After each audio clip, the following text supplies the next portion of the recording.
இரண்டே வார்த்தைகளை உடைய ஒரு துவா. எவ்வளவு அழகான முறையிலே சுருக்கமான வார்த்தைகளை கொண்டு விரிந்த பொருளுடைய எல்லாவற்றையும் அடக்குகின்ற துவாவை கற்றுத்தருகின்றார். நாம் அல்லாஹ்விடத்திலே கேட்டால் நீண்ட நெடிய துவாக்களை நிறைய நேரம் கேட்க வேண்டியிருக்கும். நபிகளாரின் துவாக்களை நீங்கள் கேட்டுக்கொண்டால் அதில் எல்லாமே வந்துவிடும். பாருங்கள் இந்த துவாவை.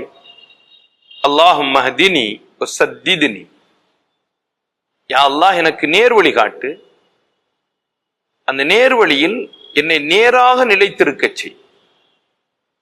அல்லாஹும்ம ஹ்தினி வஸத்தித்னி, ஏனென்றால் ஒரு வழியிலே நாம் சென்று கொண்டிருக்கும் பொழுது பல்வேறு பக்கவாட்டு வழிகள் இருக்கும். அவைகள் நம்மை தவறான இடங்களுக்கு இட்டு சென்றுவிடும்.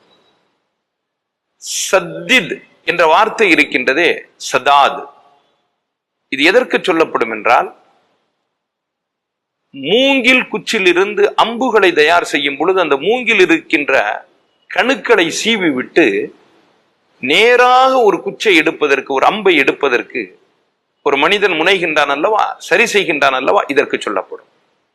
இவ்வாறு எல்லா விதமான பக்கவாட்டு வழிமுறைகள், தவறிய வழிகள், இவைகளிலிருந்து என்னை நீ பாதுகாத்து நேரான வழிக்கு செலுத்துவாயாக. அல்லாஹும்ம ஹ்தினி வஸத்தித்னி, ரெண்டே வார்த்தைகள், மிகவும் எளிதல்லவா? எங்கே நான் சொல்லும் போதே நீங்கள் பாடம் செய்து கொள்ளுங்கள்.